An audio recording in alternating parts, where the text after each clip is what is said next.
नमस्कार मंडळी, दिल्लीकर मराठी या आपल्या मराठमोळ्या आणि भक्तिमय यूट्यूब वाहिनीवर मी शीतल तुम्हा सर्वांचं अगदी मनपूर्वक स्वागत करते। आपल्या आजच्या व्हिडिओचा विषय आहे तुळस। हा व्हिडिओ तुमच्यासाठीच आहे, तसेच अत्यंत महत्त्वपूर्ण असा आहे, तेव्हा शेवटपर्यंत नक्की पहा। चॅनलवर नवीन असाल तर धार्मिक आध्यात्मिक व्हिडिओ नेहमीच पाहण्यासाठी दिल्लीकर मराठीला सबस्क्राइब करा आणि हा व्हिडिओ पाहत असताना सर्वांनी कमेंट्समध्ये लिहा जय माता दी किंवा तुम्ही ओम नमो भगवते वासुदेवाय अशी कमेंट केली तरी सुद्धा चालेल। चला तर मग व्हिडिओला सुरुवात करते। मंडळी, आपल्या सर्वांच्याच घरी तुळस असते। आपण आपल्या बाल्कनीमध्ये तुळस लावत असतो किंवा दरवाजाच्या बाहेर जागा असेल तर तिथे तुळशीचं जे रोपटं आहे ते एका कुंडीमध्ये लावून ठेवत असतो, किंवा ज्यांच्याकडे थोडीफार ऐसपैस जागा आहे, थोडी जास्तीची जागा आहे, तर ते डौलदार असं तुळशीचं वृंदावन सुद्धा बांधून घेतात। मग त्याच्यावर तुळशीची कुंडी ठेवली जाते किंवा त्या वृंदावनामध्येच अशी जागा केली जाते की आपण त्याच्यामध्ये फक्त माती भरायची आणि त्याच्यामध्ये तुळशीचं रोप लावायचं। मी तर म्हणेल गावाकडची लोक यासाठी नशीबवान आहेत की शेती असल्यामुळे कसं म्हणजे एक स्वतःची जागा असते। मग त्यांची घरं ही आजच्या काळातली असो, जुन्या काळातली असो किंवा वाडा स्वरूपाची असो, जशा पद्धतीची घरं असतील असो, पण तुळस लावण्यासाठी त्यांच्याकडे भरपूर छान अशी जागा असते किंवा मग वृंदावन सुद्धा पाहिजे तसं बांधून घेता येतं। कुणाकुणाच्या घरी असं ऐसपैस तुळशीचं वृंदावन आहे मला कमेंट करून सांगायला अजिबात विसरू नका।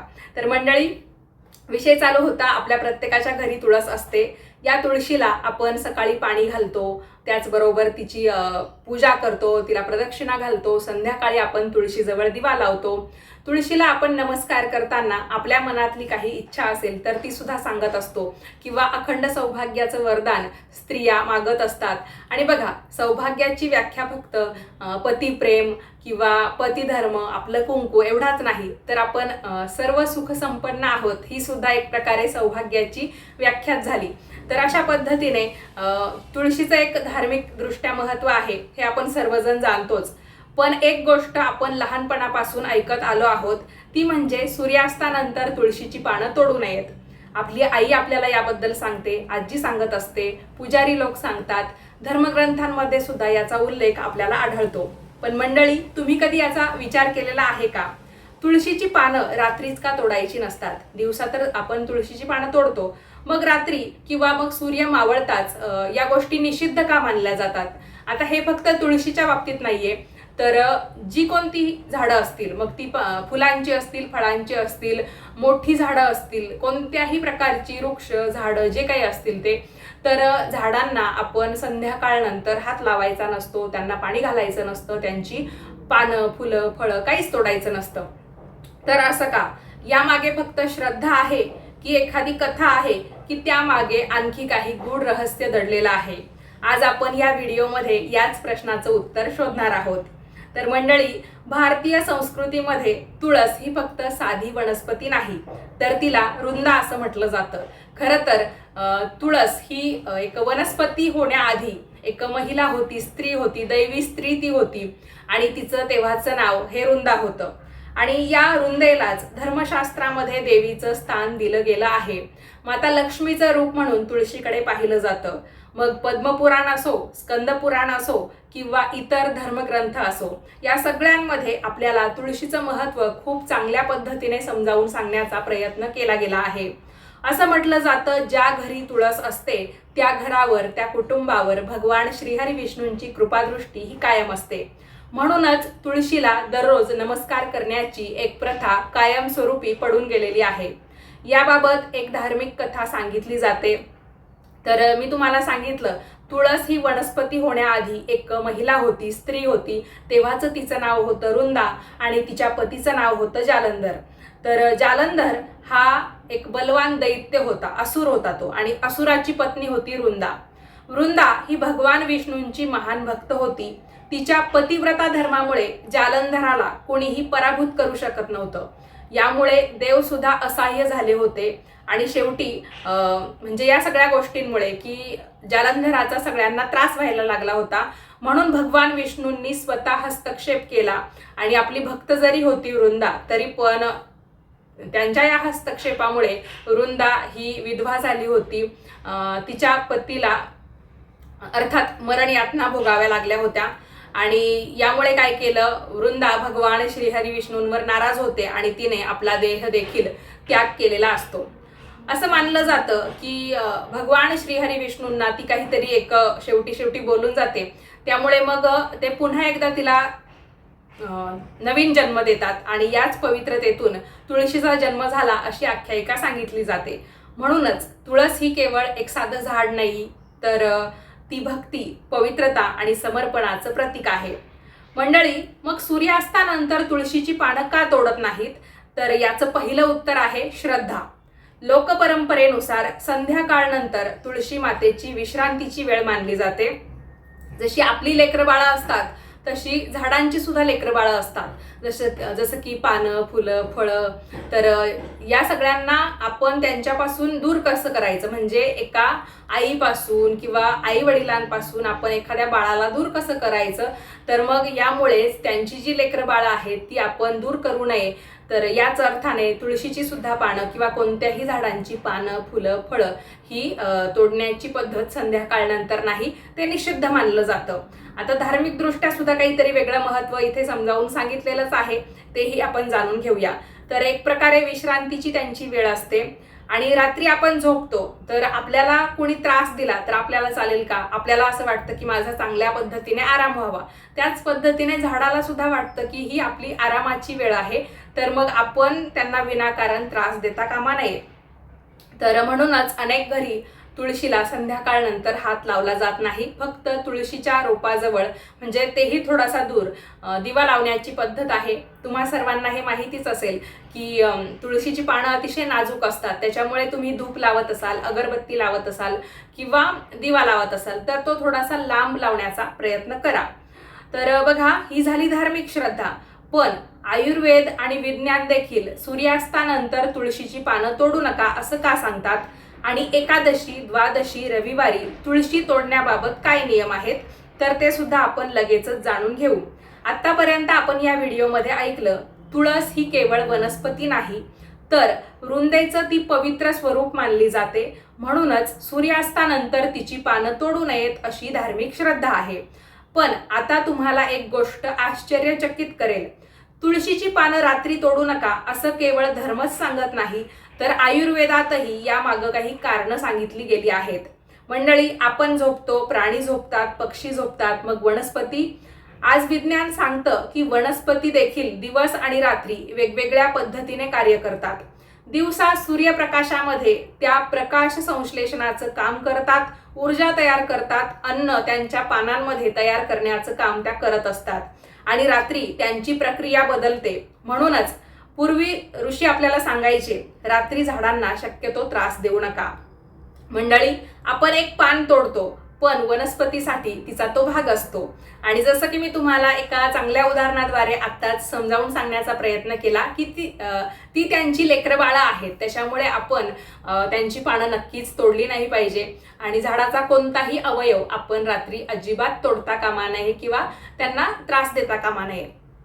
तर पूर्वीच्या काळात कोणतीही औषधी वनस्पती तोडताना देखील मंत्र यासाठीच म्हटले जायचे की त्या मंत्रांद्वारे एक प्रकारे त्या वृक्षाची जी काही आपण तोड करणार आहोत किंवा त्या वृक्षाचा जो काही आपण भाग घेणार आहोत, तर त्या मंत्रातून त्यांची एक प्रकारे माफी मागितली जायची आणि मगच जी आपल्याला वस्तू हवी आहे ती घेतली जायची. शक्यतो दिवसाच या सगळ्या प्रक्रिया केल्या जायच्या, आणि भलेही दिवसा जरी आपण त्या वृक्षाचा एखादा भाग घेत असू तरी पण मंत्रांद्वारे माफी मागून मगच ते तोडलं जायचं.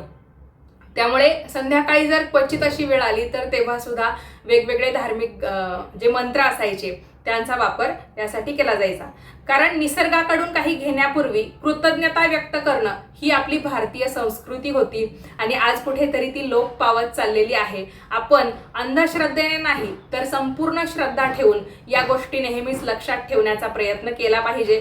कारण जुनं जे शास्त्र आहे, पुराण आहे, त्याच्यामध्ये ज्या काही गोष्टी सांगितलेल्या आहेत तर त्याच्यामध्ये नक्कीच काहीतरी तथ्य होतं. उगाचच त्या गोष्टी लिहून ठेवल्या नाहीत आणि उगाचच एवढे महान मोठमोठे ग्रंथ तयार झालेले नाहीत, हे आपल्या लक्षात आलं पाहिजे. तर मंडळी, तुम्ही पाहिलं असेल, अनेक लोक तुळशीचं पान तोडण्यापूर्वी हात जोडतात. आणि हे का? कारण तुळस ही केवळ वनस्पती नाही तर तिला देवीचं रूप मानलं गेलेलं आहे. म्हणून पान तोडताना देखील विनम्रता ठेवली पाहिजे आणि तुळशीचं पान तोडताना आपण नख न लावता, म्हणजे आपली जी नखं असतात ना, तर ती न लावता बोटांनी आपण ते पान अलगद तोडलं पाहिजे, जेणेकरून वनस्पतीला आपल्याकडून कोणत्याही प्रकारचा त्रास होणार नाही. आणि समजा एखाद्या पूजेसाठी तुम्हाला सांगितलं असेल की एवढी एवढी पानं लागतील, तर बघा, मी तुम्हाला इथे हेच सांगण्याचा प्रयत्न करेल की एक पान वाहिलं काय आणि 1000 पानं वाहिली काय, महत्व सारखंच आहे. त्याच्यामुळे आपण जर एवढी पानं तोडणार असू, म्हणजे एवढी पानं तोडायची, मग देवाला ती वाहायची, आणि एखाद्या झाडाला एक प्रकारे आपण हा त्रासच देतोय, त्या झाडाला त्रास देऊन, म्हणजे त्या जीवाला त्रास देऊन आपली कोणती इच्छा पूर्ण होणार आहे, बरोबर की नाही? त्याच्यामुळे एक श्रद्धेचा भाग आहे, पूजेसाठी त्या वनस्पतीची आपल्याला गरज आहे, तर आपण आवश्यक तेवढंच त्याचं म्हणजे पान तोडलं पाहिजे. एक पान तोडलं तरी त्यासाठी पुरेसं आहे. तर ही गोष्ट नेहमी लक्षात ठेवली पाहिजे. आता एकादशी आणि द्वादशी याबद्दल आपण बोलूया. मंडळी, अनेक घरांमध्ये एक नियम पाळला जातो की एकादशीला आणि द्वादशीला तुळशीची पानं तोडत नाहीत.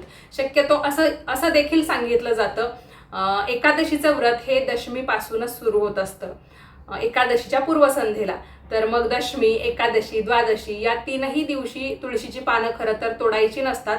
पण मग आता सगळ्यांकडून हा नियम पाळणं शक्य होत नाही, त्यामुळे मग बरेच जण दशमीच्या दिवशी तुळशीची पानं तोडून ठेवतात, किंवा मग द्वादशीला सुद्धा आपल्याला काही पूजा अर्चा करायची असेल किंवा देवाला नैवेद्य दाखवायचा असेल, एकादशीचा उपवास आपण त्या दिवशी सोडतो, तर मग द्वादशीला सुद्धा तुळशीची पानं तोडतात. पण आत्ता हे आपण आपल्या दृष्टीने करून घेतो, नियमांमध्ये थोडेफार बदल, पण खरे नियम असेच आहेत की दशमी, एकादशी, द्वादशी या 3ही दिवशी तुळशीची पानं तोडत नाहीत. तर यामागे विविध परंपरा आहेत.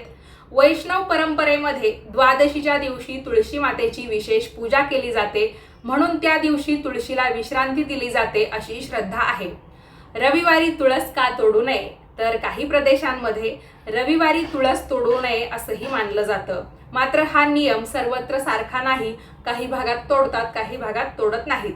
तर भारतातील वेगवेगळ्या भागांमध्ये वेगवेगळ्या परंपरा पाळल्या जातात, म्हणून हा श्रद्धेचा भाग आहे, सर्वमान्य शास्त्रीय नियम नाही. बघा, एक सुंदर सवय मी तुम्हाला तुळशीच्या बाबतीत सांगते. पूर्वीच्या काळामध्ये लोकांना माहिती होतं की उद्या पूजेसाठी तुळस आपल्याला लागणार आहे. मग ते काय करायचे, संध्याकाळ होण्याच्या आधीच, म्हणजे अंधार पडण्याच्या पूर्वीच तुळशीची पानं जमा करून ठेवायचे. मग अगदीच ते तुळशीची पानं तोडत होते असं नाही, तुळशीजवळ काही तिची पानं पडलेली असतील तर तीच स्वच्छ करून ते देवाला वापरायचे.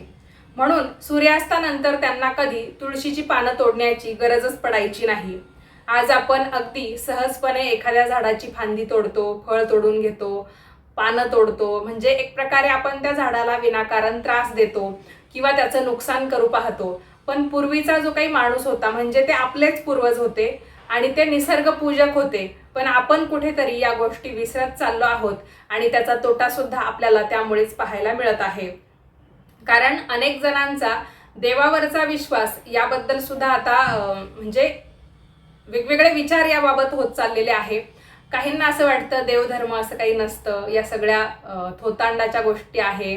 म्हणजे काही जण आता याच्यावर विश्वास ठेवत नाही, म्हणजे आपण त्याला काय म्हणू शकतो की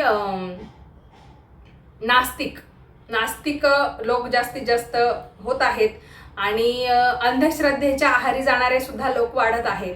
श्रद्धा आणि अंधश्रद्धा याच्या मागे एक पुसटशी रेष आहे, त्याच्यामुळे काहींना श्रद्धा आणि अंधश्रद्धा याच्यामध्ये फरक ओळखायला बराच वेळ जातो किंवा मग चुकीच्या मार्गाने ते भटकत चाललेले आहेत. सांगण्याचा उद्देश असा, मंडळी, आत्तापर्यंत आपण या व्हिडिओमध्ये हे समजून घेतलं की तुळशीची पानं सूर्यास्तानंतर का तोडत नाहीत, किंवा रात्री जर चुकून आपण तुळशीचं पान तोडलं तर काय होतं, खरंच काही अशुभ घडतं का, आणि तुळशीबद्दल पसरलेल्या कोणत्या समजुती खऱ्या आहेत आणि कोणते गैरसमज आहेत ते आपण आता लगेचच जाणून घेऊ. तर मंडळी, अनेक लोक घाबरून जातात, त्यांना वाटतं आपल्याकडून मोठी चूक झाली, आता काहीतरी अशुभ होईल. म्हणजे चुकून माकून जर ज्या वेळेत तुळशीची पानं तोडायला नकोत त्या वेळेत जर पानं तोडली गेली तर मग लोक घाबरून जातात आणि आपल्याला काहीतरी यामुळे शाप मिळेल, आपल्याला याचं काहीतरी प्रायश्चित्त भोगावं लागेल असं बऱ्याच जणांना वाटतं. पण खरंच असं होतं का, तर याचं उत्तर आहे नाही. धर्माचा पाया भीतीवर नाही तर भावनेवर आधारित आहे, किंवा अजून एक प्रकारे समजावून सांगायचं झालं तर देव हा भक्तीचा विषय आहे, भीतीचा नाही. एवढं जरी तुम्ही समजावून घेतलं, त्याचा अर्थ जरी समजावून घेतला तरी पण भरपूर झालं. जर समजा तुमच्याकडून नकळत चूक झाली तर त्यासाठी देव शिक्षा देण्यासाठी बसलेले नाहीत. तुळशी माता करुणामयी मानली जाते. जो दयाळू असतो ना तो देव असतो, आणि ज्याच्याजवळ दया माया काहीच नाही तर त्यांना राक्षस समजलं जातं, हे तर तुम्हाला माहितीच असेल. त्याच्यामुळे देवाच्या बाबतीत अशी भीती मुळीच बाळगू नका. आणि पहिली गोष्ट तर ही आहे, आपण जेव्हा कोणतंही काम करतो किंवा आपण जे कर्म करतो ते करताना आपल्या मनात, आपल्या डोक्यात एक गोष्ट नेहमी फिट असली पाहिजे, लक्षात असली पाहिजे की आपण जे करतोय ते बरोबर करतोय ना, किंवा आपण जे काम करतोय, जे कर्म आपण करायला जातोय त्याच्यामुळे कुणाचं नुकसान किंवा आपल्यामुळे कुणाला त्रास तर होणार नाही ना, एवढं जरी आपल्याला कळलं तरी पण भरपूर झालं. तेव्हा आपल्या मनात देवाविषयीची एक वेगळी भीती निर्माण होण्याचं काही कारण नाही. म्हणजे आपला स्वतःचा धाक आपल्याला असला पाहिजे. देव आपल्यासाठी नेहमी आशीर्वाद रूपी बनूनच आहे. फक्त आपण आपलं काम व्यवस्थित करण्याचा प्रयत्न करावा. आपल्याला कुणी बघायला नाही म्हणून आपण मनाजोगं काही पण करत चला, या गोष्टीला काहीच अर्थ नाही. आणि नक्कीच मग त्याचे वाईट परिणाम आपल्याला पाहायला मिळतात. बघा, जर उत्तर नाहीये की आपण तुळशीची पानं चुकून माकून अवेळी तोडली, मग आपल्याला त्याचं काहीच म्हणजे अशुभ फळ भेटणार नाही, मग नियम का बनवले, तर हा प्रश्न खूप महत्वाचा आहे. पूर्वीचे नियम शिक्षा देण्यासाठी नव्हते, तर निसर्गाबद्दल आदर निर्माण करण्यासाठी होते. आपण तुळशीला देवी मानली म्हणजे तिचं रक्षण केलं, पिंपळाला देव मानलं म्हणजे तोडण्यापासून वाचवलं, नदीला माता मानलं म्हणजे तिची पूजा केली. हे सगळे नियम निसर्गाशी नातं जोडण्यासाठी होते. मंडळी, आज सोशल मीडियावर म्हणजे समाज माध्यमांवर आपल्याला अनेक गोष्टी दिसतात किंवा बऱ्याच पोस्ट फिरताना दिसतात. कोणी म्हणतं रात्री तुळस तोडली तर अपशकुन होतं, कोणी म्हणतं घरात संकट येतं, पण यासाठी कोणताही स्पष्ट शास्त्रीय आधार आढळत नाही. श्रद्धा आणि भीती याच्यामध्ये फरक आहे. श्रद्धा मनाला शांत करते तर भीती मनाला अस्वस्थ करते. म्हणून तुळशीची श्रद्धेने पूजा करा, भीतीने नाही. तुळशीची पानं कधी तोडावीत, तर मंडळी आपली भारतीय परंपरा किंवा हिंदू धर्मग्रंथ आपल्याला असं सांगतात, सकाळची वेळ तुळशीची पानं तोडण्यासाठी सर्वोत्तम मानली जाते. स्नानानंतर शुद्ध मनाने आणि तुळशीला नमस्कार करून तुळशीची आवश्यक तेवढीच पानं घ्यावीत. हीच आपल्या संस्कृतीची सुंदरता आहे. तर एक सुंदर प्रसंग मी तुम्हाला सांगते. माझी आजी नेहमी म्हणते, तुळस तोडताना फक्त पानच तोडू नको, तर तुळशीचा आशीर्वाद सुद्धा घे.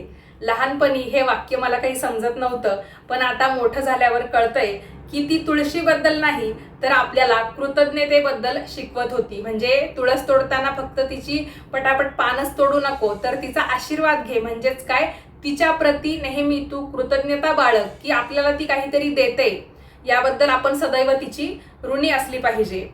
तर विचार करा, आज आपण किती गोष्टी निसर्गाकडून घेतो. हवा असेल, पाणी असेल, अन्न असेल, औषधं असतील, मग आपण त्यांना किती वेळा धन्यवाद म्हणतो. पूर्वीचे लोक तुळशी समोर नमस्कार करत होते कारण त्यांना निसर्गामध्ये देव दिसत होता. तर मंडळी, आता आपण या व्हिडिओचा समारोप करूया. तर तो असा, आतापर्यंत आपण पाहिलं सूर्यास्तानंतर तुळशीची पानं का तोडत नाहीत, तुळशी मागची धार्मिक आणि आयुर्वेदिक कारणं, तुळशीबद्दलचे गैरसमज. पण आता आपण या संपूर्ण विषयाच्या सर्वात पवित्र भागाकडे जाणार आहोत. मंडळी, आपल्या हिंदू धर्मामध्ये अनेक फुलं आहेत, अनेक सुगंधी वनस्पती आहेत, पण भगवान विष्णूंना तुळसच का प्रिय आहेत?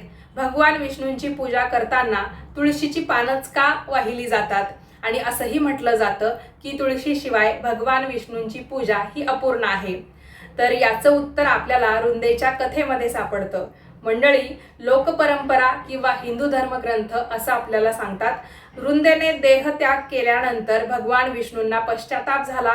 त्यांनी रुंदेला वरदान दिलं, तू तुळशीच्या रूपाने पृथ्वीवर सदैव पूजली जाशील आणि माझी पूजा ही तुझ्याशिवाय पूर्ण होणार नाही. म्हणून तुळस आणि विष्णू यांचं नातं हे अविभाज्य मानलं जातं. कार्तिक महिन्यामध्ये तुळशीचा विवाह केला जातो. हा केवळ एक सण नाही तर तो भक्तीचा उत्सव समजला जातो. तुळशीचा विवाह शालिग्रामांशी किंवा भगवान विष्णूंच्या स्वरूपाशी लावला जातो. यातून एक संदेश आपल्याला दिला जातो की भक्ती आणि परमेश्वर यांचं मिलन कधीच तुटत नाही. पूर्वी जवळजवळ प्रत्येक घरामध्ये तुळस असायची. फक्त धार्मिक कारणासाठी नाही, तर ती घराचं आध्यात्मिक केंद्र मानली जायची. सकाळी तिच्या समोर दिवा लावला जायचा, संध्याकाळी तुळशीपाशी प्रार्थना केली जायची, मुलांना संस्कार दिले जायचे आणि घरात एक वेगळीच सकारात्मकता निर्माण व्हायची. तुळस आपल्याला 3 गोष्टी शिकवते. नम्रता, ती लहान आहे पण पूजनीय आहे. सेवा, ती औषध देते, आपल्याला आरोग्य देते. समर्पण म्हणजे ती स्वतःसाठी काहीच मागत नाही, फक्त देत राहते. आणि सर्वात सुंदर सत्य हे आहे मंडळी, आज अनेक लोक विचारतात, रात्री तुळस तोडली तर काय होतं? पण खरा प्रश्न तो नाही. खरा प्रश्न आहे, आपण तुळशीकडे कशा भावनेने पाहतो. जर आपण तिला फक्त एक झाड मानलं तर नियम समजणार नाहीत, पण जर आपण तिला श्रद्धेचं प्रतीक मानलं तर प्रत्येक नियमाचा अर्थ आपल्याला खूप चांगल्या पद्धतीने समजू लागेल. कल्पना करा, संध्याकाळ झालेली आहे, तुळशीपाशी दिवा लावलेला आहे, वारा हळूवार वाहतो आहे, घरातील सर्वजण काही क्षण शांत उभे आहेत आणि त्या क्षणी तुळस आपल्याला काहीतरी शिकवत आहे. जणू काही ती आपल्याला सांगत आहे, जितकं मिळालं त्याबद्दल नेहमी कृतज्ञ राहा, निसर्गाचा आदर करा आणि देवाला भीतीने नाही तर प्रेमाने आठवा. मंडळी, सूर्यास्तानंतर तुळशीची पानं का तोडत नाहीत याचं उत्तर फक्त धर्मात नाही, तर ते आपल्या संस्कारांमध्ये आहे, ते कृतज्ञतेमध्ये आहे, ते निसर्गाविषयीच्या आदरामध्ये आहे. म्हणून पुढच्या वेळी तुळशी समोर उभे राहाल तेव्हा फक्त नमस्कार करू नका, क्षणभर थांबा आणि मनापासून म्हणा, हे तुळशी माता, तुम्ही आम्हाला श्रद्धा, संयम आणि कृतज्ञता कायमस्वरूपी शिकवत राहा. मंडळी, हा होता आजचा व्हिडिओ. तुम्हाला तो कसा वाटला कमेंट करून सांगायला अजिबात विसरू नका. माहिती जरा मोठी असते, सगळं काही मी तुम्हाला तोंडी समजावून सांगू शकत नाही, त्याच्यामुळे थोडीफार माहिती जमवून जुळवून घेतली की मला तुमच्यापर्यंत ती पोहोचवणं सोपं होतं. बाकी व्हिडिओ तुम्हाला आवडला असेल तर लाईक करा, जास्तीत जास्त लोकांना पाठवा आणि याच पद्धतीचे नवनवीन माहितीचे धार्मिक आध्यात्मिक व्हिडिओ नेहमीच पाहण्यासाठी आजच आपल्या दिल्लीकर मराठी या YouTube वाहिनीला सबस्क्राईब करा. वेळात वेळ काढून तुम्ही हा व्हिडिओ शेवटपर्यंत पाहिलात त्याबद्दल तुम्हा सर्वांचे खूप खूप धन्यवाद.